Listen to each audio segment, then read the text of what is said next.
Gracias. Voy a usar este. Tengo esto. Ok, muy bien. ¿Me escuchan? ¿Sí? Ok. ¿Sí o no? ¿Necesito los dos? Ah, ok. Quiere decir que con uno, ¿este? ¿Y ahora qué hago con las manos? Ah, ok. Ahora sí. Pensé que este era...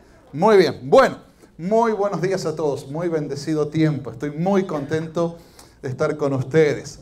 La verdad que es un regalo. Bueno, voy a contar un poquito quién soy y después les cuento qué vengo a hacer por aquí. Como decían, tercera generación, mis abuelos fueron los primeros misioneros que salieron de Argentina hace muchos años, allá al principio de 1900, ¿sí? Y mi madre nació en el campo misionero. Entonces ha sido un privilegio para eso, para haber nacido en una familia donde la pasión de poder pensar y llegar al mundo estaba es decir, yo nací y crecí sentado y contando historias de los misioneros que llegaban a nuestra casa continuamente, amigos y compañeros de la familia. Pero no solamente eso, sino que el Señor nos llamó como familia a poder servir. Así que gracias al Señor estoy con... A ver si esto funciona. Está prendido. Ahí está. ¿Sí? El Señor, hace 31 años me casé con Fanny, que está conmigo. Gracias a Dios, puede estar viajando conmigo ahora. Tenemos un hijo de 29 años, Ciro, ¿sí? Así que, como hago los chistes a veces, 29 años, soltero y con papeles, por las dudas. Estamos disfrutando mucho. Salimos de Argentina hace muchos años, en los años 90, fuimos a Paraguay, estuvimos un tiempo allí ministrando en Paraguay, y luego el Señor nos llevó a México. Así que estuvimos en México, en el Seminario de Todas las Naciones, cuando el seminario estaba empezando, ¿sí? Estaba comenzando, y no sé cuántos hay ex estudiantes de allí. Quisiera saber cuántos ex estudiantes hay de por allá. Varios, ¿sí? Algunos los conozco, otros no, pero miren, si están casados, vengan las esposas que yo les voy a contar cómo se portaban cuando eran solteros esos muchachos, hace 15, 16, 17 años atrás. ¿Sí?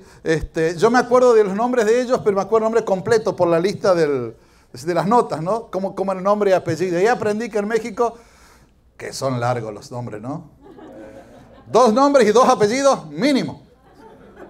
Bien, y luego el Señor nos trajo a los Estados Unidos y empezamos a trabajar en una iglesia, pero luego fuimos parte como director asociado de la Junta de Misiones de los Bautistas del Sur, que trabaja hacia afuera, ¿no? Hacia los grupos no alcanzados en el departamento hispano. Y hace 3 años hemos vuelto a trabajar en la iglesia, a levantar una iglesia en un campus de este nuevo modelo que Juan estaba hablando, y estamos trabajando las multi-site church, el tema de campus en español y todo lo que tiene que ver con esta situación. Pero unas cosas lindas de poder estar hoy aquí es que yo, mientras estaba sentado, estaba recordando los tiempos, ¿no? La primera vez que estuvimos juntos en un podium con Juan fue en los años 90, cuando estábamos en kinder.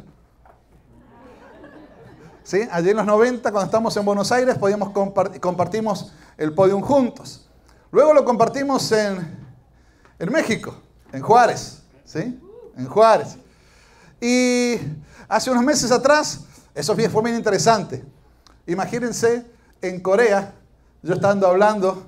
y Juan traduciendo, pudimos compartir el podio en Corea disfrutando juntos, y ahí conocí un montón de coreanos que andan por acá, que hablan argentino peor que los argentinos, son más mal hablados que los argentinos. Eso es tremendo, ¿sí?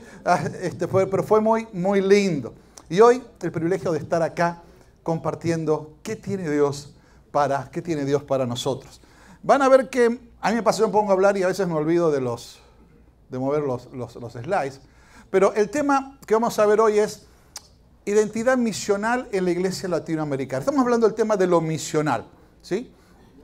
Y hoy, si ustedes vieron un modelo que Juan presentó, que se conoce como las tres dimensiones, que es la cruz, la comunidad y ¿cuál era la otra? Los que tomaron nota, cruz, comunidad y cultura, ¿sí? Hay otros que hablan de cinco niveles o 5 áreas, que vendría a ser entender a Dios, ¿sí? Entender la cultura, entender el pasado, entendernos a nosotros y extendernos hacia el presente. Habla de 5 de 5 perspectivas. Pero déjenme contarles algo. ¿Puedes poner el video, por favor? No está más. Sorry, please, put the video, the first video.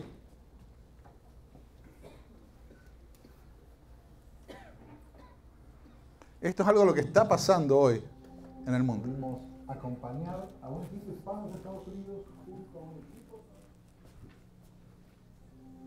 Pudimos acompañar a un equipo hispano de Estados Unidos junto a un equipo de senegaleses a Gambia a poder plantar iglesias y hacer un trabajo evangelístico. Hicimos base en una aldea en Gambia, pero había 7 aldeas a las cuales debíamos estar llegando, pero caminando. Así que cada día caminábamos más o menos 10 horas. Las historias que pasaron fueron tremendas. Salimos a caminar y buscábamos a aquellos a los soñadores, los que hayan soñado con Jesús. Y queridos, ha sido algo tremendo ver en África, en aldeas totalmente musulmanas, ver lo que Dios está haciendo. 7 aldeas, y les puedo asegurar que en cada aldea 1 o 2 personas habían tenido un sueño con Jesucristo. Llegamos a una aldea, el jefe de la aldea nos dice, no sé de nadie que haya tenido un sueño con un hombre de vestiduras blancas, que es lo que estábamos buscando. Pero él dice, pero yo tuve un sueño. Entonces le preguntamos, ¿qué se trató su sueño?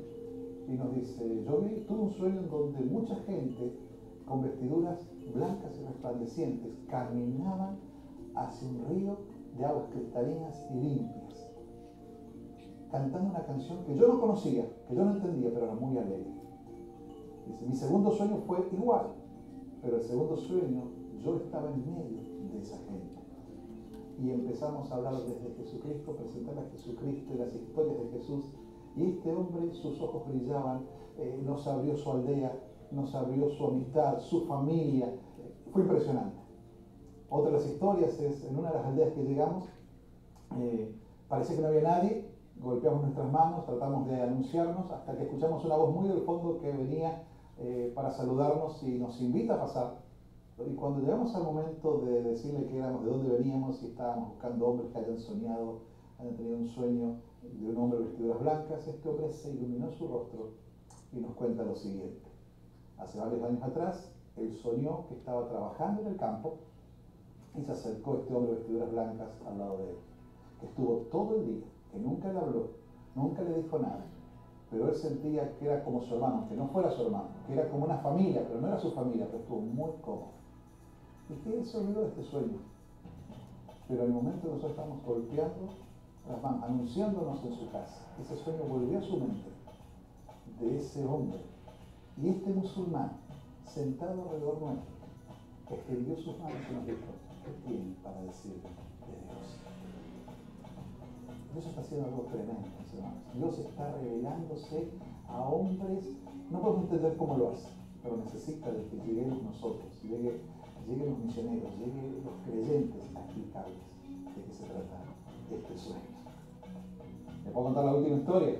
La historia que llegamos a una aldea, nos presentamos diciéndoles que venimos de distintos países, buscando soñadores, pero este hombre cuando escuchó nuestra voz, y mientras se levantó del grupo, salió corriendo a su choza. Y otra vez a mí me entró el miedo. ¿Por qué entró corriendo? Y cuando vuelve de su choza corriendo, viene en sus manos con una foto.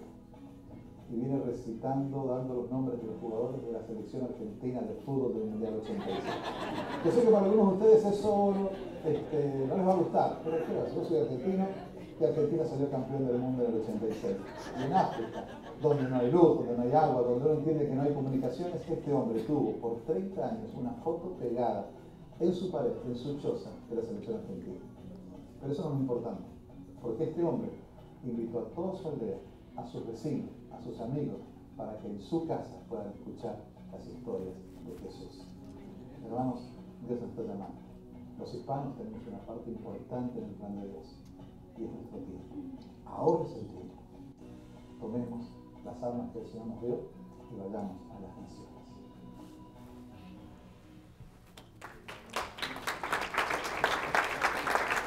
Es lo que Dios está haciendo en el mundo. Pero hay una realidad. Hasta ahí el Señor se revela por sueños. Pero tiene que llegar el obrero, tiene que llegar el cristiano, tiene que llegar el que le diga, ¿entiendes lo que lees? ¿Y cómo voy a entender si nadie me lo explica? debemos llegar. Mi tarea hoy es poder hablar de lo que Dios está haciendo, pero sobre todas las cosas nuestra responsabilidad como latinos hacia los no alcanzados sobre todas las cosas. Hoy estaba diciendo que hay 5 dimensiones para entender el tema de la iglesia misional. Yo voy a, por una cuestión de didáctica y de usar, hoy voy a usar nada más que 4. La iglesia misional es la iglesia que mira hacia arriba. Son comunidades reproductoras de discípulos equipados como misioneros. Todo eso hemos estado hablando durante estas horas, ¿no? Para vivir y proclamar en el mundo o en su mundo. Así que la iglesia misional mira hacia arriba en primer lugar, buscando en Dios. La iglesia misional mira hacia adentro, mira qué está sucediendo en su entorno local. Y también la iglesia misional mira hacia atrás, entendiendo la historia. Y la iglesia misional mira hacia afuera, qué está sucediendo en el mundo. Así que de esto quiero que podamos ir compartiendo unos minutos. Primero, hemos hecho que la Biblia sea para nosotros y hable de nosotros y seamos nosotros, pero realmente la Biblia es el plan de Dios y la Biblia se trata de Dios, es acerca de Dios, no es acerca de mí. Y desde Génesis a Apocalipsis, completamente, Dios se ha revelado a sí mismo y la palabra de Dios dice que todas las cosas fueron creadas por Él y para Él. Quiero caminar en segundos a lo largo de toda la Biblia. A ver si me acompaña. La Biblia habla en Génesis 12 que Dios llamó a un hombre, Abraham. ¿Sí? Y la Biblia dice que y dice el texto en Génesis, y haré de ti una nación grande y te bendeciré y engrandeceré tu nombre y serás bendición. Y por medio de ti bendeciré a las familias de la tierra o a las naciones de la tierra. Así que vemos en el texto que Dios está levantando a un hombre. ¿Para qué? Para bendecir a las naciones. Si seguimos caminando en la historia de la palabra del Señor, vamos a ver que Dios hace, es decir, la situación que pasa la familia de Jacob cuando tiene que ir a Egipto y luego pasa el proceso de esclavitud y demás. Podemos entender que Dios empieza, ya no es una familia, sino ya es una nación. ¿Sí? Fíjense lo que dice en Isaías. Poco es para mí que seas mi siervo para levantar las tribus de Jacob. Yo haré que seas luz a las naciones, para que lleves mi salvación hasta las partes más lejanas de la tierra. Así que si Dios llamó a Abraham para bendecir a las naciones, Dios está levantando un pueblo para las naciones. Amén. La verdad que si estaría en México hubiese sido un buen aplauso, pero estamos en Estados Unidos y parece que nos hemos enfriado algunos, ¿sí? Bien, amén. Claro que sí, claro que sí. Ahora, entramos en el Nuevo Testamento. Qué rápido enseñar Antiguo. Antiguo lo hacemos en un año, ahora Antiguo lo hicimos en 2 minutos. Vamos al Nuevo Testamento, ¿sí? Porque de tal manera amó Dios al mundo que ha dado a su único hijo, a su único unigénito, ¿para qué? Para que todo aquel que en Él crea, no se pierda, mas tenga vida eterna. Así que Dios, enviando a su propio Hijo, ¿para qué? Para que todas las naciones, todos lo conozcan. Dios envía a su Hijo, a su único Hijo, para que todos lo conozcan. Y luego cuando el Señor se va, tenemos aquella, allí en Hechos 1:8, ¿sí? Recibiréis poder cuando venga sobre vosotros, el Espíritu Santo sobre vosotros, y me seréis testigos en Jerusalén, Judea, Samaria y hasta lo último de la tierra. Así que este Dios eterno, creador del cielo y de la tierra, del universo, el sustentador de todo, así como levantó a Abraham, así como puso a Israel, así como envió a su Hijo, hoy ha puesto a la iglesia con toda la autoridad, con todo el poder, con toda la fuerza, para poder llevar su gloria, su voz y su paz a las naciones de la tierra. Esa es la tarea de la iglesia, no hay otra. A veces me cuesta entender cuánto dinero gastan algunas iglesias para que alguien venga y los entrene, para que puedan entender cuál es la tarea. Y la tarea es esa, hacer discípulos. ¿En dónde?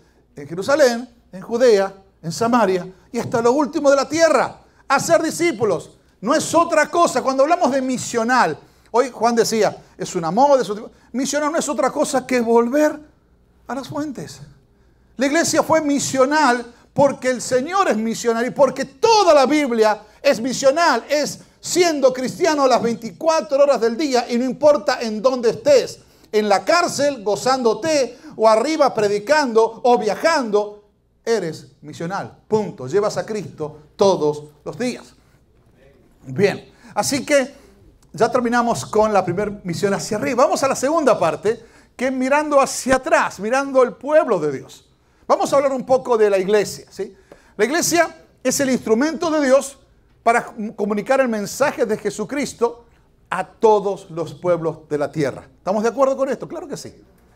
Y desde el primer siglo hasta hoy, Dios ha usado a su pueblo. Siempre. Dios ha usado a su pueblo. Y su pueblo a veces ha sido intencional y la mayoría de las veces que vamos a ver ahora no ha sido muy intencional en llevar el mensaje. Pero Dios se ha manifestado. Han estado estudiando la historia y yo sí que han estado viendo. Yo quiero que veamos otra parte de la historia hoy. Hoy vemos la historia desde otra manera. Veamos la historia desde los ojos de Dios. Hemos visto la historia desde nuestros ojos humanos. Hemos visto la historia desde los ojos de los escritores. Hemos estado viendo la historia desde los ojos de los libros de historia. Veamos la historia a partir de los ojos de Dios. Vamos a estar viendo la segunda parte a partir de que la iglesia, después, digamos, de la iglesia. Estaremos hablando de la iglesia del Señor. Rápidamente, la iglesia vamos a estar desde el año 0 hasta el año 2000. ¿Sí? Winter, que estuvo acá muy cerquita, él fue, si me da un poquito de agua por favor, o mate mejor. Él divide la historia vengo con el mate, hermano, le agradezco muchísimo, pero acá en California no hay problema, la podemos tomar sin problema. No, esto es yerba mate, por las dudas. ¿Sí? En Argentina se toma mucho. ¿Sí? Eso, si no, no funcionamos. Si ustedes toman café, nosotros tomamos mate. Cuando llegué a México, ¿sí? Tomaban así los cafés. Y tomaban desayuno, almuerzo, merienda y cena. Pedazotes de café los muchachos. ¿Sí? Y bien cargados. ¿Sí? Era para aguantar, para poder estudiar, supongo, pero bueno. Pero bueno, el mate, después pregúntale a mi esposa que está ahí, porque si no me van a sacar tiempo. Bien, entonces, el primer periodo, desde que el Señor asciende y la iglesia empieza a moverse, obviamente estaba en el Imperio Romano, el imperio que estaba, que era el que tenía el control, ¿sí? Del mundo. Y un poco estuvo hablando hoy Juan de la situación que pasó con el Edicto de Milán, que pasa con Constantino, la visión que tiene, que la madre Constantino, cuando la iglesia se transforma en una iglesia estatal de alguna manera, y sumando al tema de que los templos pasaron a ser hermanos de los cristianos, hay otra cosa que habla del tema. No solamente que los templos pasaron a ser hermanos de los cristianos, sino que los sacerdotes que estaban en esos templos, les llegó como el lay-off, ¿sí? Les llegó la carta, les dijo, bueno muchachos, a partir de hoy tienen que desocupar el templo y salir, porque a partir de hoy el gobierno somos el cristianos. Pero tiene una cláusula, tiene dos opciones, o se va o se hace cristiano. ¿Me hago cristiano? Ajá. A ver, pero si es cristiano, usted puede seguir donde está. ¿Sí? Y se queda y mantiene la chamba. No solamente la chamba, mantiene el trabajo y todo y la casa y todo lo que eso conlleva. Ahí fue que encima aparte de que nos estancamos en la iglesia, el sincretismo empieza a ser tan fuerte en nosotros. Pero bueno, ¿qué quiero hablar de esto? Quiero hablar de que en este periodo la iglesia fue muy buena. Pero ¿saben qué? Los romanos o la iglesia en Roma o la primera iglesia o las iglesias de los primeros siglos fue muy buena en extender el reino hasta cierto punto. Pero cuando llegan los primeros 400, ya al final de los 400 años, no compartieron su fe con los vecinos que venían subiendo desde arriba. Se conoce como los bárbaros. ¿Sí? Algunos han escuchado de Atila, que llegó hasta la misma Roma, o de Carlomagno. Han escuchado de los pueblos germánicos. Bueno, los romanos, por así decirlo, en este periodo la iglesia no compartió el evangelio. Pero los bárbaros llegaron, invadieron y se fueron convirtiendo de a poco muchos de ellos. A tal punto que luego, a través de Carlomagno, va a tratar de crear el Sacro Imperio, ¿sí? Donde él va a tratar de que el cristianismo sea parte de la cultura de su propio imperio. ¿Qué quiero decir con esto? Que durante toda la historia vamos a estar viendo dos cosas, que es un poco lo que está hablando hoy Juan aquí adelante, que si tú no vas, ellos vienen, ¿sí? El trabajo del Señor se va a hacer. ¿Conocen la historia de Jonás? Jonás, él tuvo un llamado para ir y llevar su palabra, ¿sí?, a un pueblo pagano, a un pueblo que no conocía de Dios, le fue a hablar de Dios. ¿Y él qué hizo? Desoyó y se fue, ¿sí? Así que, mi hermano, lo que se trata todo este periodo tiene que ver con el síndrome de Jonás. La voluntad de Dios se va a hacer sí o sí. La palabra de Dios se cumple porque sí, amén. Y todas las naciones van a llegar al trono de su gracia. Y Apocalipsis se va a cumplir cuando pueblo de toda tribu, toda lengua y toda nación estén delante de su trono. Esto se va a cumplir. Así que o lo haces, ¿sí?, o lo haces en barco, o lo haces en la panza del pez. ¿Lo entiendes? O lo haces en barco, lo haces de propia voluntad, o lo haces en pez, pero eso se va a hacer. Y yo sé que hay muchos de aquí que están conmigo sentados, que muchos hemos llegado al ministerio en la panza del pez, porque hemos rechazado año tras año, mes tras mes, hasta que el Señor empieza a tocar nuestro corazón y ya estamos adentro del pez y el Señor nos está llevando a donde Él nos quiere llevar. Así que rápidamente esta parte de la historia es, luego los varones vinieron los vikingos, ¿sí?, los del norte, más al norte. Luego de los vikingos fueron bien sanguinarios. ¿Cómo fue que el evangelio fue llegando a ellos? Atacaban las iglesias, llevaban esclavos a los cristianos, a las muchachitas, a los chicos. Y estos muchachitos y muchachitas, estando en otra nación, empezaban a compartir del amor de Dios a sus captores. Y fueron convirtiéndose. Si usted estudia un poco y ve, va a ver que en menos de 200 años esa área fue cambiando y como el cristianismo fue invadiendo de una manera totalmente sin intención misional de nadie, ¿sí? Con los musulmanes. Aparecen los musulmanes en la historia. El tiempo más terrible de la iglesia. Las cruzadas. En el nombre de Cristo matamos musulmanes, judíos y destrozamos naciones. En ese momento se terminó, desde esa hora y para ahora, llamarse cristianos es una mala palabra. Para un musulmán, un cristiano es un asesino, un viola mujeres. Para un musulmán, la palabra cristiano es aquel que toma, aquel que se droga. Pero si usted le dice a un musulmán que usted es un seguidor de Cristo, ellos lo entienden. Ellos lo respetan, entienden lo que es seguir a alguien. Aunque no entiendan bien quién es Cristo, bueno, no sería Cristo, sería Jesús, ¿no? Pero, es decir, ¿qué quiero ver con todo esto?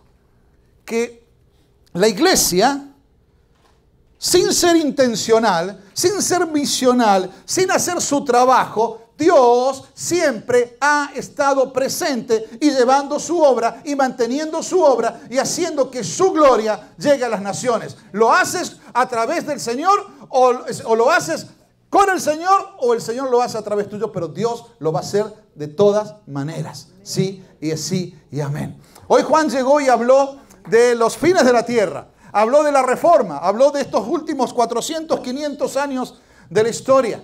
¿Sí? Pero tenemos que entender o reconocer que tampoco fuimos misionales. Los reformadores no fueron misionales. Los evangélicos no fueron misionales. Intencionalmente.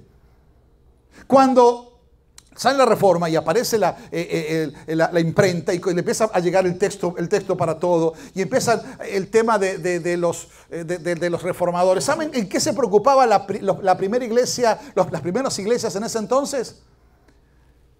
En mantener la pureza, defenderse, apologética, defender esto, defender lo otro. Y se dedicaron a defenderse, se dedicaron a estar juntos, se dedicaron a confrontar contra la iglesia católica. Pero durante más de 250 años no fueron y ni hicieron nada intencional ni misional llevando el evangelio a otros. ¿Saben qué? Hay que aprender de los católicos. Los católicos fueron mucho más misionales que nosotros. Ellos a través de los conventos y de todo el servicio de monjes y demás, eran misionales. Uno puede decir sí, pero eran misionales. Tenían intención. Por eso el evangelio, por eso la iglesia llegó a Inglaterra. Y de la manera que llegó. Porque eran intencionales. Nosotros no fuimos intencionales.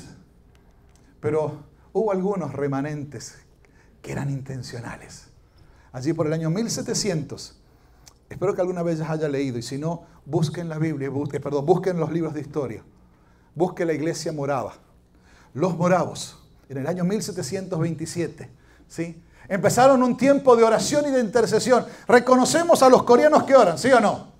Sí. Miren, fuimos a Corea. El congreso terminaba como a las 10:30, 11 de la noche. Íbamos en buses hasta el hotel. Imagínense como acá, pero Corea, eso es peor. Sí, peor que Los Ángeles. Es decir, en el sentido de cantidad de gente y todo lo demás. Bueno, más limpio, eso sí, pero bueno. Llegábamos. 11, 12, después conversar hasta tarde. ¿El bus pasaba a qué hora? ¿El bus pasaba a qué hora? ¿A las 5 de la mañana? ¿5 de la mañana para qué? Para orar. Tan loco. Pero Dios está haciendo algo. Obviamente uno mira. Miren, estoy hablando con el que estaba encargado de los jóvenes. Es decir, de los jóvenes voluntarios. 2000 jóvenes voluntarios trabajando en ese congreso, ¿no? Y yo le pregunto, ¿cómo haces? Y me dice, no, a las 5 viene a orar, yo vengo a las 4, porque vengo a orar antes. El líder, aquellos que se están matando para que todo funcione, son las 12 de la noche y está todavía de pie, y son las 4 de la mañana y ya está de pie orando e intercediendo por sus voluntarios. Y uno dice, gloria, hay cosas que aprender. Pero mis hermanos, ¿saben qué? Los moravos pasaron la vigilia de oración. ¿Sabe cuántos años duró? ¿Alguien leyó de los moravos? ¿Cuántos años duró la vigilia de oración de ellos? 100 años. ¿Escuchó bien? 100 años. Cuando enviaron sus primeros misioneros, los primeros 29 misioneros que enviaron, ¿saben cuántos murieron en los primeros meses? 22. Uno diría, como agencia misionera, un fracaso. Cancelen todo. Cuando enviaron sus primeros misioneros, el primer misionero que enviaron, ¿sí? Cantaron. Le gustaba, a los latinos nos gusta cantar. Cuando nos movemos a Estados Unidos, nuestros cultos se transforman de 3 horas a 1 hora 20. Yo no sé cómo hacemos. ¿Sí? Porque cuando el pastor empieza a predicar, recién empieza a llegar la gente. Usted ya sabe, ¿no? Cómo es la cosa. Porque acá las cosas tienen que empezar, nosotros empezamos 10:45. Si es 10:45, para muchos de nosotros 10:45 salimos de la casa. Pero acá empieza 10:45, en punto. Así que imagínense ellos, 300 himnos se cantaron. Y los himnos de ese entonces eran los que venimos de estirpe historia cristiana. Los himnos no son 4, 5 estrofas y coros. Primera estrofa, coro. Segunda estrofa, coro. Tercera estrofa, coro. Cuarta estrofa, coro. Quinta estrofa, coro. Y se repite 2 veces para terminar. ¿Sí o no? 300. ¿Sí? Mis hermanos, estaban dispuestos a darse de esclavos, venderse de esclavos para venir a América a poder compartir el evangelio en las islas del Caribe. Dios estaba moviéndose definitivamente, lo hizo a lo largo de todo el tiempo. ¿Por qué decimos que estamos viendo esto? Porque, mis hermanos, no estudiamos la historia. Nosotros, no estudiamos la historia. No estudiamos la historia para saber qué pasó, sino para saber quién es Dios. ¿Quién es Dios? Y lo que Dios ha hecho. ¿Y quiénes somos nosotros? ¿Y qué tenemos que hacer? La historia no se estudia para ver las grandes cosas o los monumentos. Es parte. Pero la historia tenemos que verla a través de los ojos de Dios. A través de los anteojos de Dios. Poder ver a Dios en la historia. Y ver que las cosas subieron y bajaron. Se movieron. Pero Dios siempre fue Dios. Y la iglesia nunca prevaleció. Nunca pudo. El enemigo nunca pudo vencer a la iglesia. Jamás prevaleció. Nunca. Nunca. Nunca. Así que a así llegamos. Y los primeros años, los últimos años, que decíamos que nosotros nos fuimos olvidando un poco de esto, surgió allí por lo que se conoce las misiones modernas. que somos resultado de esto, ¿sí? Allí un joven, Guillermo Carey, en Inglaterra, fue a su iglesia y decirle, hermanos, seamos misionales. Fue a la iglesia a decirle, hay que llevar el evangelio a los que no los conocen. Hay que llevar el evangelio a los paganos, ¿sí? Y seguramente habrá sido uno de esos pastores que Juan contaba hoy, que los jóvenes están entusiasmados y los pastores, ¿cómo dicen? Les pisan, ¿no?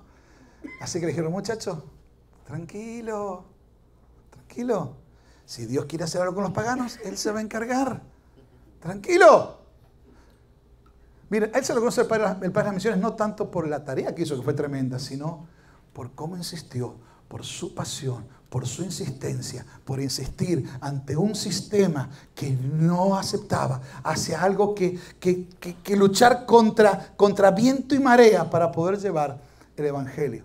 Y ese periodo se lo conoce como la primera era de las misiones, pero se le identifica como las costas, porque el Evangelio llegó a las costas, porque era el lugar donde Inglaterra básicamente tenía sus bases navales, tenía su comercio, y los misioneros llegaban allí primero.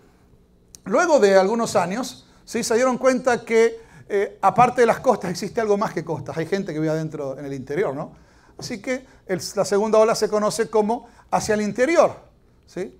Hacia el interior, que es cuando empiezan a través de, uno de los primeros fue Hudson Taylor, y muchos otros empiezan todas estas agencias al interior de la China, al interior de la India, al interior del África, es decir, llegando al interior, llevando las misiones, llevando el Evangelio hacia más adentro. En este periodo es cuando empecemos a entender, se dan cuenta, estos obreros, que en los países hay otro tema, que no es cuestiones de costas o al interior, sino una cuestión, los que están de México, a ver, mexicanos, vamos a tomar un examen. ¿Cuántos? México es una nación, ¿estamos de acuerdo? ¿Sí? Sí. Mexicanos al grito de guerra. ¿Ah? Estuve en México, así que me tuve que aprender a cantar. ¿Sí? Pero, ¿cuántas naciones hay en México? Ajá. A ver, a ver. Este hombre sabe. 336, Unti dio la semana pasada esos números, así que no sé si serán, pero Unti dio 336. 336 sobre una base de 80 grupos mayoritarios. A su vez, por ejemplo, Mixtecos son como 7, después como distintos grupos, entonces más de 300. Empezaron a entender, por ejemplo, hay algo más. Y esto pasó con dos obreros. Uno se llamó McGraman, que estuvo en la India, y otro Townsend, que estuvo en Guatemala, que se preparó y se fue bien preparado hablando español a Guatemala. Y cuando empezó a caminar por Guatemala se dio cuenta que en Guatemala... No, ¿hay algún chapín por acá? ¿Hay chapín? Ajá. 100% chapín, muy bien. Se dio cuenta que se habla otro idioma y empieza a entenderse otro concepto del lenguaje. Y McGrawan ve en la India el tema de las castas. Entonces hay que empezar a pensar de otra manera.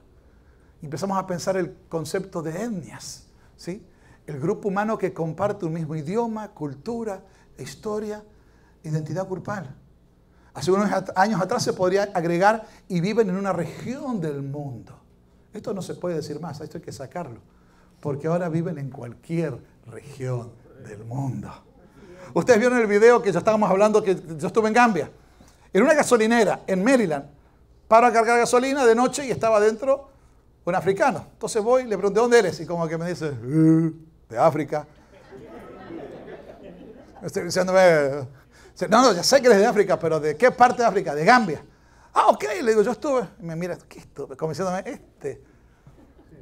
Entonces le empiezo a hablar de las ciudades que estuve y demás. Entonces empieza a hablar conmigo, ¿no? Pero están en cualquier parte del mundo. ¿Cuántas naciones hay acá? Juan, dijiste 100 y pico, 200 y pico naciones. 196. 196 naciones. Y te puedo asegurar que muchísimos de esos grupos que están acá son grupos no alcanzados. Nunca han escuchado. Miren, mi esposo estuvo hace un año, 2 años atrás, estuvo en Turquía, en la frontera con Siria. El jefe de la policía secreta turca, escuchen bien, jefe de policía secreta turca. ¿Saben dónde se entrenó y dónde recibió su maestría y su doctorado? En Houston, Texas. 6 años estudiando en Houston, Texas. Y ni un cristiano, ni un creyente se le acercó a decirle que Dios le ama. Millones que vienen a esta nación y a las nuestras. Y nadie. Después, si tenemos tiempo, tengo un video precioso que hacen en una fiesta india acá en California, donde le preguntan si he conocido cristianos. Dicen, viven 20 años atrás y no conocieron una sola iglesia cristiana. Acá, California. Pero bien, así que es el grupo más grande o más cómodo por el que puede extenderse el evangelio. ¿Por qué? ¿Por qué estamos todos acá hablando español? Porque podemos comunicarnos el evangelio de manera entendible en español, aunque hablemos distinto, ¿sí? El argentino habla distinto que el mexicano, y eso lo aprendí cuando llegué a México. Las cosas que decía yo, y me miraban. Y las cosas que decían ellos, y yo abría mis ojos, me ponía rojo y temblaba. ¿Es así o no? ¿Sí? Algunos hasta casi los hechos. ¿Había sido qué? Bueno, no les voy a contar. Después les cuento, cuando comamos les cuento. Bien, así que estábamos mirando hacia... Ahora quiero que miremos hacia afuera. ¿Qué está pasando? Primero era hacia atrás, entender la historia, pero solo veamos hacia afuera. ¿Sí? Hay en el mundo, y esto es distintas maneras de ver, pero hay en el mundo más o menos 11.200 etnias. De esas son unas 6.500 son no alcanzadas. Vamos a ver ahora qué son estas.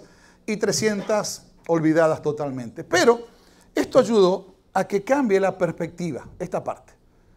Pasó de entenderse la cuestión de países a etnias y empezar a dejar de usar esta palabra de salvos perdidos a alcanzados y no alcanzados. Ya no hay más perdidos, hay no alcanzados. Hay que alcanzar con el evangelio de Cristo. Ese es el desafío de la iglesia. Que los no alcanzados sean alcanzados, pero no son alcanzados por la iglesia. No hay otra razón por la que no son alcanzados. No hay una razón por la cual el musulmán que está al lado de su casa, o el musulmán que está caminando, o el hindú, o es más, el que tiene el vecino de su propia nación, de su vecino, no conoce al Señor, no es porque está perdido y que se pierda, no, sino porque usted no le ha llevado la palabra y no le ha dado el evangelio. Un tremendo tesoro en barros para comunicarlo, porque eso somos barros para dar mensaje, pero no lo hacemos,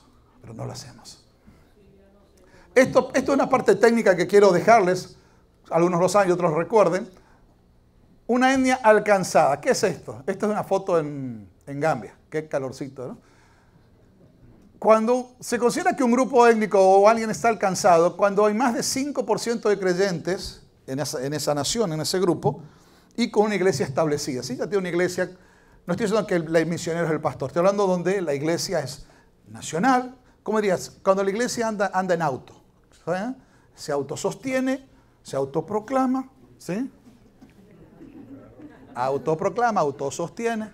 Y no dice, vamos a pedir al misionero que nos mande la plata para el templo. Una etnia menos alcanzada, donde hay más del 2% de creyentes, menos del 5%, pero una iglesia en formación todavía está creciendo. ¿Sí? Necesita esperar, necesita que las cosas, Dios vaya haciendo su obra, necesita de obreros. La no alcanzada son menos del 2% de creyentes, pueden no tener misioneros y pocos creyentes. Pero cuando hablamos de esto, quiero que escuchen bien, porque parecería ser que 2% es mucho, pero cuando hablo puede ser el 0.00001%. Estamos hablando donde no se sabe mucho, pero se consideran grupos no alcanzados. Pero hay un grupo mucho más terrible, que hay grupos donde tienen 0 iglesia, 0 creyente. Estando en Bali, mi esposa estaba compartiendo el evangelio con una joven, y esta joven de trasfondo hindú entiende el evangelio y de alguna manera tremenda el Señor empieza a hacer algo en su corazón y el Espíritu Santo empieza a redarguirle y ella entiende de que sin Cristo su destino es el infierno y lo entiende. Y entonces ella con mucha alegría le dice, pero cuénteme, ¿cuándo pasó esto de Cristo? ¿Cuándo fue que Cristo vino? ¿Sí? Mi esposa, estudiante de seminario, ¿verdad? Hace 2000 años atrás. Y esta niña, no, perdón, dice, entonces, hace 2000 años atrás, entonces dice, entonces mis padres y mis abuelos y mis tíos están todos en el infierno. ¿Usted sí o no? Sí. Sí. Y esta joven le dice, si hace 2000 años atrás esto pasó, ¿por qué recién ahora usted vino a decírmelo? ¿Escuchó, iglesia? Sí. ¿Escuchó? Sí. Usted no está acá sentado para tener una gran conferencia y disfrutar. Está aquí para salir desafiado.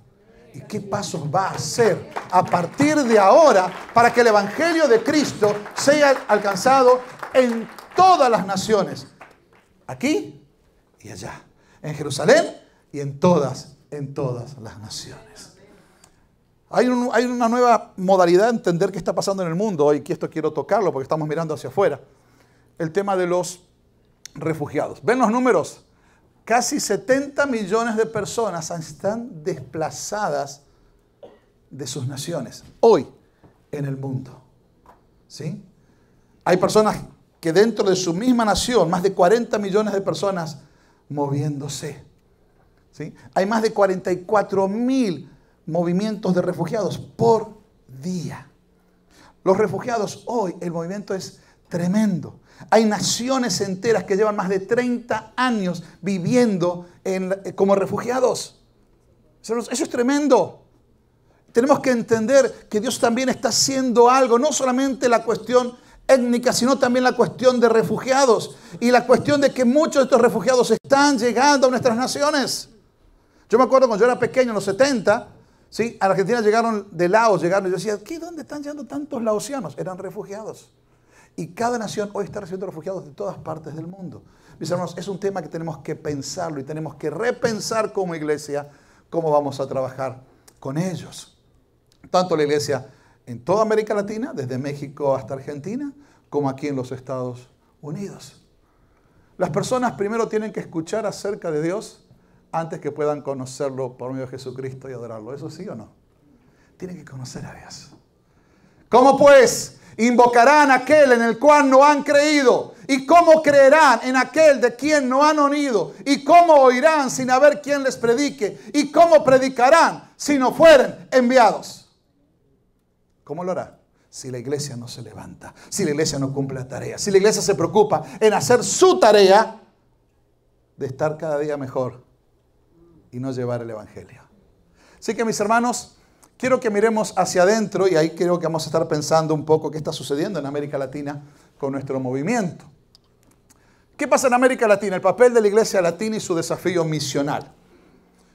Según los historiadores, en el 1900 la población evangélica en América Latina más o menos era de 250.000 creyentes. Algunos hablan de 50.000 y otros un poquito más, pero hagamos un número de 250.000. De 1900 al 2000 pasamos a ser 60 millones de creyentes. Del 2000 hacia ahora puse más de 100 millones para no ser, para algunos libros hablan de 120 millones de evangélicos creyentes en América Latina. Mis hermanos, esto es un desafío tremendo. Yo entiendo que necesitamos tanta ayuda. Pero mis hermanos, no es hora que nosotros digamos a los hispanos, nos bajemos de acá y estemos acá y digamos, ¿cuál es nuestra tarea? Sí se puede, sí podemos, nosotros sí podemos, nosotros somos muchos, dejamos de ser un pequeño pueblo muy feliz, somos un gran pueblo, somos felices y estamos listos para llevar la gloria de Dios desde nuestra tierra a las naciones. Es el tiempo que la iglesia latina responda a lo que fuimos llamados. Lo hacemos por obediencia, no porque tengamos dólares. Lo hacemos porque amamos a Dios, punto. Y se hace como se hace. En el año 70 los cristianos de América Latina ya habían iniciado el envío significativo de misioneros. Ya antes había muchos o algunas que estaban enviando misioneros. Pero no fue hasta un congreso llamado Comiván, ¿sí?, que se hizo en San Pablo, que sirvió para empezar a unir todas estas cosas que estaban pasando en toda América Latina. Había muchos países con pasión misionera, pastores. Esa era una época de hombres que, hermanos, picaban piedra, ¿sí? Hombres que luchaban. Si usted escucha esos, algunos que han estado en el campo misionero o que están en misiones saben de aquellos hombres que en los 70, 80 eran hombres y mujeres que rompían. Es decir, no había con que esos empujaban. Si la puerta estaba cerrada, la abrían. Si estaba cerrada y no la podían abrir, la rompían de una patada. Y si había una pared, la tumbaban porque el evangelio tenía que llevarse. Y no había cómo. Ellos habían entendido que era tarea de llevar el evangelio y no importa de dónde sea, había que llevarlo a todas las naciones y había que hacerlo.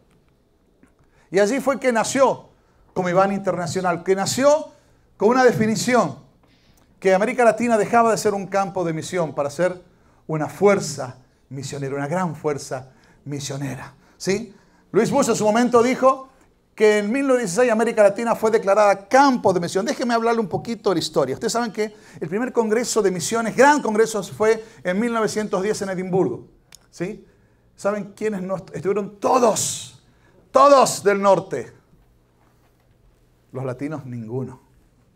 Aunque había iglesia, aunque había tarea, no fueron invitados por presión de la Iglesia Católica bajo anglicanos, diciéndole que América Latina estaba todo evangelizado y que no tenía fuerza, no tenía razón de ser invitados. En el 16 se hizo un congreso paralelo, se reaccionó en Panamá, donde pastores y líderes latinos se juntan, pero de todas maneras se entendía de que debíamos recibir ayuda, recibir misión. Entonces así fue que empezaron a llegar misioneros a mucha de nuestra América Latina a llevar el campo. Muchos de nosotros somos resultado de ellos, del 1800, 1900. Así fueron llegando los misioneros a nuestra América Latina. Y así nosotros fuimos conociendo el Evangelio. Luis Bush fue también, muchos han escuchado la ventana 1040. Lo que usted no sabe que la ventana 1040 la dijo en latino. ¿Sí? Y lo siento, argentino. ¿Sí? Pero este concepto misionológico que transformó la historia de las misiones mundiales nació en el corazón de los hispanos, de los latinos, hablando. Y la ventana 1040 es este espacio acá del mundo, ¿sí? Que no voy a hablar mucho de eso, sino búsquelo para poder avanzar. ¿Qué pasa con Comiván? En el 87 se hicieron, bueno, desde el 87 ahora se han hecho 4 congresos, algunos de ustedes han participado, varios de México me acuerdo haberlos visto en Granada. El primero se hizo en el 87, ¿sí? Donde empezó a surgir este avivamiento global y poder conectarse y poder empezar a trabajar juntos, porque antes cada uno así, entonces empezaron a abrir equipos y ahora había equipos de mexicanos, costarricenses, bolivianos, peruanos, argentinos, trabajando juntos, llevando la gloria del Señor, ¿sí? En el 97 se hace en México, y ahí se empieza a proyectar hacia dónde vamos, cómo lo vamos a hacer juntos. En Granada se evaluó a ver qué estaba pasando, cómo podíamos avanzar. Y en Bogotá nos dimos cuenta que fue lo que pasó con muchos misioneros que Juan estaba hablando hoy. Debemos hacerlo con Jesús en misión, empezar a pensar y reflexionar más misionológicamente, de hacerlo juntos y entender lo que Dios está haciendo en nosotros. Así que esto es un poco lo que ha sucedido, ¿sí? Ahora, quiero hablar un poco de lo que está pasando de los misioneros transculturales que hablan español y portugués en el mundo hoy. Fíjense, aquí están los números de porcentajes de obreros. Quiero que vean esto, porque esto es bien importante. Vean estos números acá abajo. África, Asia y Medio Oriente hay 20%. El 20% de los obreros latinos está trabajando en una zona de difícil acceso. Cuando el promedio general es ¿de cuánto? 3%. Los latinos, el 20% está trabajando, ¿sí? ¿Qué otra cosa? Comiván, yo no sé si todos conocen a Comiván, por eso quiero hablar un poquito. Recién Daniel estaba, yo fui director de Comiván hasta hace poco. Está el hermano España, que es el director es parte de cuidado pastoral y cuidado del misionero en el campo. Amén. Amén. Es decir, pero usted que viene de otras naciones, busque a los líderes que hay en la... ¡Oh, hermano! ¡Hey! Y tenemos a un gran jefe. Bueno, yo lo conozco como el viejo José, que fue presidente de Comiván. ¿Sí? Cuando yo entré, era nuestro presidente, así que... ¿Sí? Que Dios me lo bendiga mucho. La verdad que oramos mucho y es un gozo verlo y verlo bien y verlo vivo. Amén. Hemos orado muchos por usted. Bien,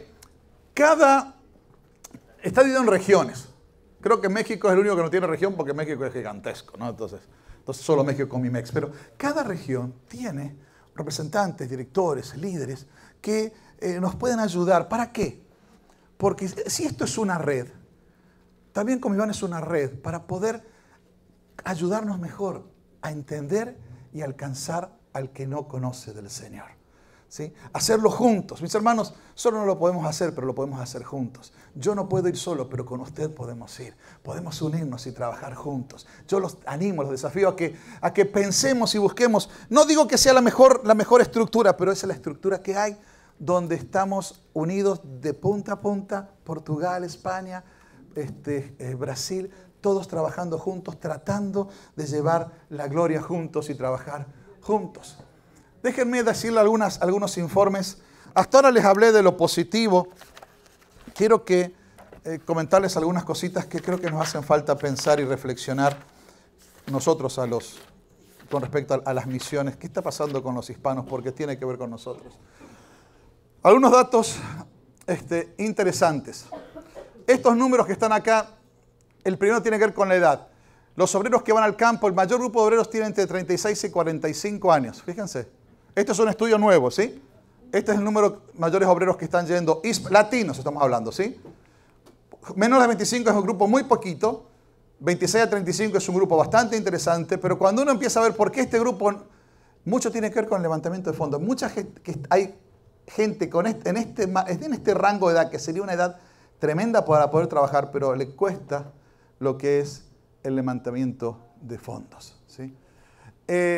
Aquí es donde están trabajando. Es bien interesante. La verdad que las fotos no salieron tan buenas, pero el 42% de los obreros están trabajando entre musulmanes, el 14% está en Europa, el 14% está en Américas, 13% de los obreros están trabajando en tribus, 7% en hindúes, 2% solo con budistas y otros están trabajando en otros grupos.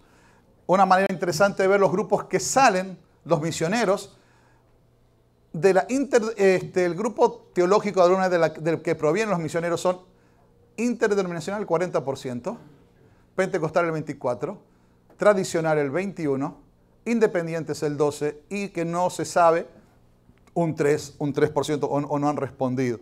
¿Sí? Estos son informes que creo que nos hacen bien para evaluarnos cómo estamos. Este no lo voy a decir porque es todo más o menos de qué país salen los misioneros. Esto es estado civil. ¿Sí? Habla del 34 son solteros, 66 casados, género 52 mujeres, 48% varones. Siempre las mujeres están al frente, más mujeres que... Es interesante, ¿no? Pero esa es la realidad que hay en el campo de misión. Tiempo de servicio de los hispanos. Menos de 2 años o menos de 2 años, es interesante. Fíjense que el americano, el mayor tiempo de servicio, cuando suban los americanos el tema misioneros, muchos lo suman en este número, porque tienen sus 2 años o 3 años de carrera, y después vuelven y siguen su ministerio o su vida. ¿Sí? Pero fíjense los hispanos, de 2 a 5 años el grupo más queda, pero hay mucha gente entre 5 a 10 años y mucha gente más de 10 años de estar obreros en el campo. Eso es algo tremendo. Es algo tremendo de lo que Dios está haciendo con obreros latinos de nuestras naciones que están en el campo. El de abajo es países de servicio, que no los voy a tocar, después pueden mirar ustedes. ¿Qué es Comiván? ¿Qué quiere hacer Comiván? Ver la iglesia iberoamericana involucrada en llevar todo el evangelio a todos los grupos en todas las naciones. Todos llevando hacia todos. Es interesante que antes las misiones eran del norte hacia el sur. Sí, cuando hablamos de las distintas olas, primero fue desde Inglaterra hacia el mundo, después de Estados Unidos hacia el mundo, y después nosotros de América, no es América Latina, es de todo el mundo hacia todo el mundo. Eso es lo lindo de ahora. Estábamos en una reunión donde había líderes de África, de Asia, de América Latina, y discutiendo el futuro, a dónde van a ir las misiones. Definiendo cómo vamos a movernos, qué tenemos que entender, qué tenemos que desaprender, qué tenemos que cambiar. Y una de las cosas que tenemos que desaprender, mis hermanos, somos listos para criticar. Criticamos a todo misionero que llega a nuestros países. Mi gringo que llega, gringo que criticamos. ¿Sí o no? No digamos que no, porque es la verdad. Y estando en una reunión, yo no sé si estaba el hermano José en esa reunión, pero se levantó una persona muy querida del movimiento y dijo, muchachos, déjenme hablarles con el corazón. Están haciendo exactamente lo mismo. Llegando y creyendo que los latinos son los primeros que llegan, son los únicos que saben de misiones y son los únicos porque ahora sabemos hacer misiones. Y la verdad que estamos construyendo y estamos destruyendo y estamos aprendiendo hoy por hoy. Misiones se hace de todas las naciones a todas las naciones. ¿Qué pasa con Comiván? Hay 4 áreas. Déjenme dejarles lo último de esto. Ay, no quiero esto. Bueno, haz lo que quieras.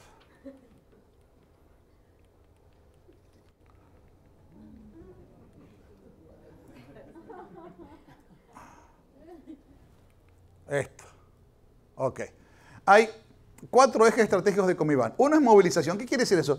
De alguna manera es, ¿cómo te ayudo? ¿Cómo hacemos para ayudarte? ¿Cómo hacemos para llegar, llegar juntos al campo? ¿Sí? Capacitación, ok. ¿Ahora qué quiere decir? ¿Cómo podemos conectar instituciones, conectar entrenamientos para que sea mejor lo que esté sucediendo? Envío. ¿Cómo podemos ayudar en el envío? Sí, gracias a Dios ahora vamos a estar hablando un poquito más adelante. Está Mayra, que está ayudando, que podría ayudarnos muchísimo en el envío a través de PM, una de las organizaciones latinas con más éxito en los años. Desde que existe el movimiento, por lo menos con luz, el movimiento hispano, más de 30 años, PM ha sido el grupo totalmente de latinos, de líderes latinos, movimiento latino, llevando el evangelio a grupos básicamente con musulmanes. ¿Sí? Así que estos son los ejes estratégicos que más o menos maneja Comiván. Ahora otra vez esto. Otra vez sopa, a ver si terminamos con esto. Yo no sé si está pasando solo o yo lo estoy apretando.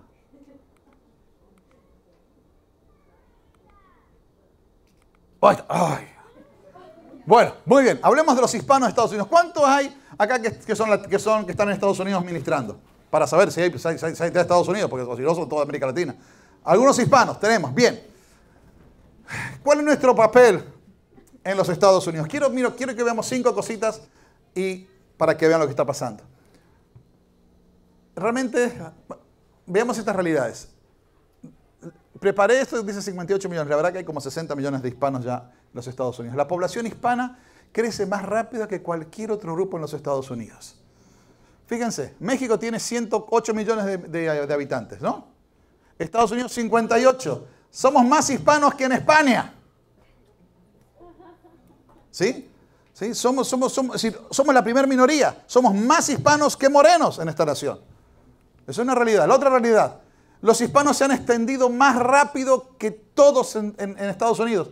Iglesia católica. ¿Sí o no? Porque si usted va y le pregunta, le dice que es católico, aunque nunca, la última vez que fue a la iglesia fue el día que se bautizó hace 60 años atrás. ¿Sí? Pero si alguien dice entonces, es receptivo. Los números en las encuestas dicen que el 50%, esto lo hace Pew, dice que están en la búsqueda, estarían dispuestos a escuchar del Señor. Es interesante, interesante.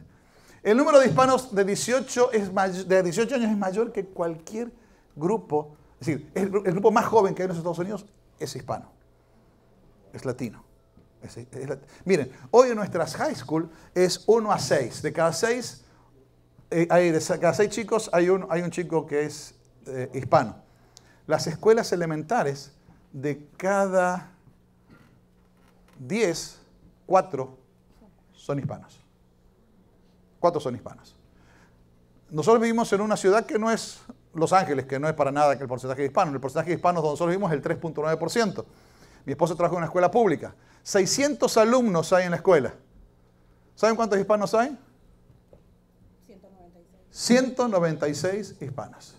Y no es un estado, Luisiana no es un estado con hispanos. Baton Rouge no tiene 3.9. No estamos hablando de California, Texas, estamos hablando de que nosotros estamos puro gringo o puro moreno. ¿Sí? Y algunos de nosotros ahí que vamos a las pupusas o a los tacos. Así que, mis hermanos, es lo que está pasando en Estados Unidos. Otra cosa, se habla mucho que el idioma español se va a perder. Mentira. Sí tiene que ver con las generaciones. La segunda generación es 50-50, habla mitad inglés, mitad español. La tercera generación no la va a agarrar hablando español, pero ni Solo va a comer tacos, pero va a decir tacos. ¿Sí? Por favor, deme pupusas. ¿Eh? Así que, pero la verdad es que el español se habla y se va a seguir hablando. Se va a seguir hablando. ¿Sí? Porque esta gente que está acá lo sabe. Y esta gente que está acá también lo sabe. Lo que no lo sabemos nosotros, somos nosotros la iglesia. ¿Sí? Así que es cierto que el idioma va a ir cambiando. Tenemos que preocuparnos del español por la primera generación. Pero tenemos que trabajar con inglés con la segunda generación. Acá en Corea pasa lo mismo. Si usted pretende que a los coreanos que nacieron acá le hablen en coreano, se van de la iglesia. Los hispanos pasa lo mismo. Si usted le quiere hablar en español, que se siente, y que hable, y que escuche. Y que, no, y que encima el pastor predica sermones aburridos. ¿Sí o no? Porque los hispanos somos bastante aburridos. ¿No? Ah. Miren, ¿saben cuando dejamos de ser aburridos? Comenzamos a dejar que Dios nos empiece a usar. Y empezamos a leer la Biblia y dejamos que la Biblia nos empiece a leer a nosotros. ¿Sí? Porque, a ver qué predico hoy. No, a ver qué Dios me dice hoy. Sería distinto, ¿no? Pero bueno, eso es harina otro costal. Vamos a hablar de misiones. ¿Sí? Entonces, estas son las realidades que están pasando en los Estados Unidos. Ahora, ¿qué potencial tenemos entonces? Ya vimos, miramos hacia arriba, miramos hacia atrás, miramos hacia adentro, estamos mirando hacia afuera. ¿Cuál es el potencial que tenemos? Los valores, el valor que nosotros tenemos es algo tremendo. Los valores que tenemos como latinos, para nosotros la familia es importante, ¿sí o no? Sí. Yo me acuerdo cuando llegué a México, mi primer día que envié, mi hijo tenía 6 años, 7 años. 7 años en México. Llegamos, tengo que preguntarle a mi esposa porque, mire, me pasó en México, tengo un solo hijo y me lo olvidé.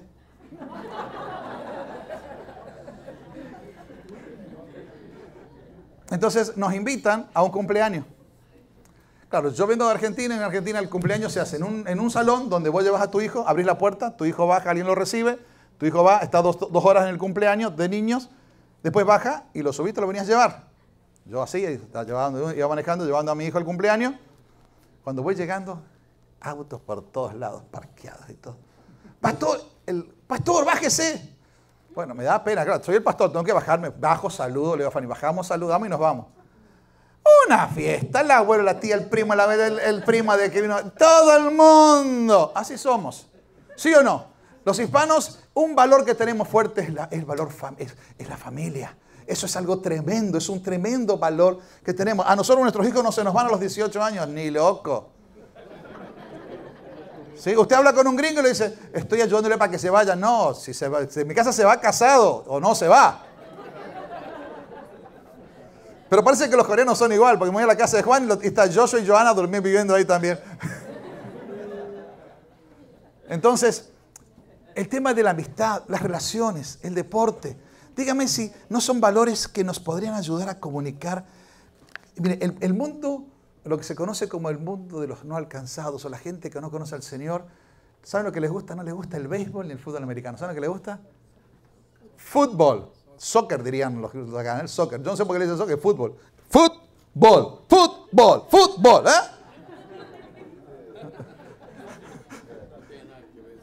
¿eh? Ya salió un defensor acá, mira, un defensor. Pero miren, ¿vieron la historia de Gambia? 30 años, un africano guardando una foto. Les encanta el fútbol. Una manera de poder conectar, la amistad. Mi hermano, si usted, mire, haga una prueba.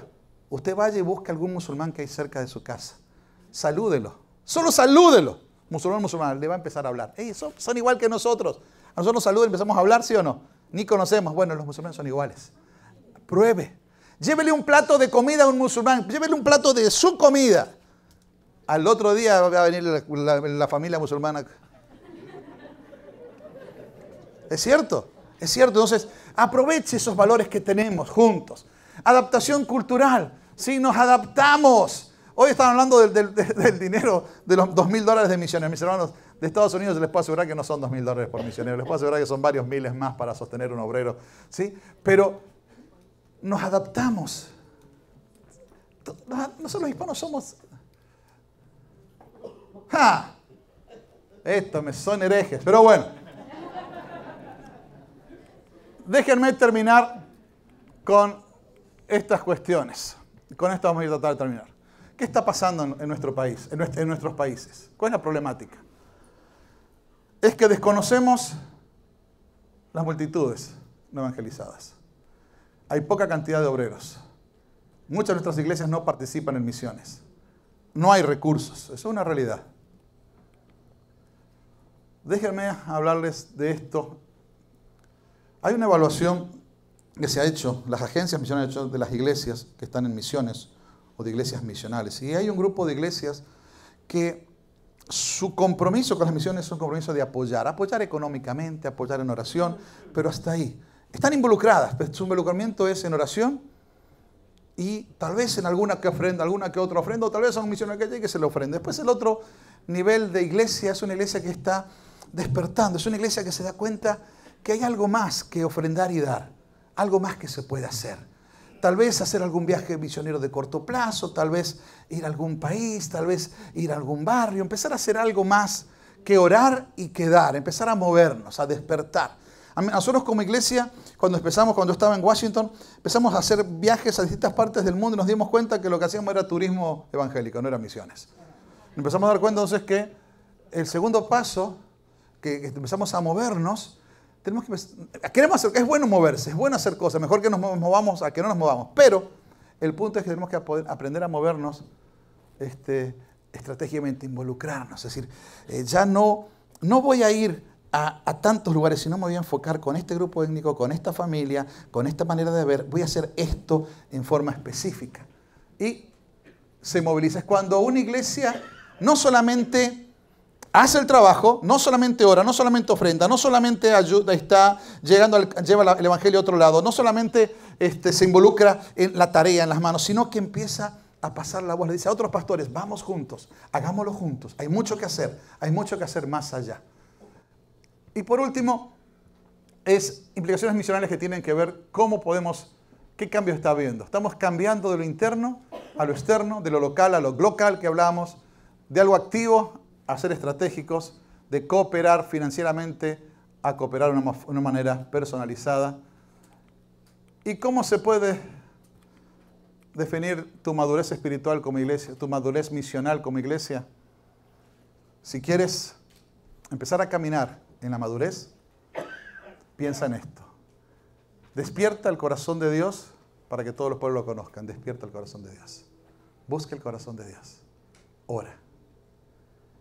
Empieza a explorar el plan de Dios para tu iglesia. Trabaja para equipar a la iglesia para cumplir la misión. Visión 800 cumple y ayuda para equipar juntos a la misión. Sirva.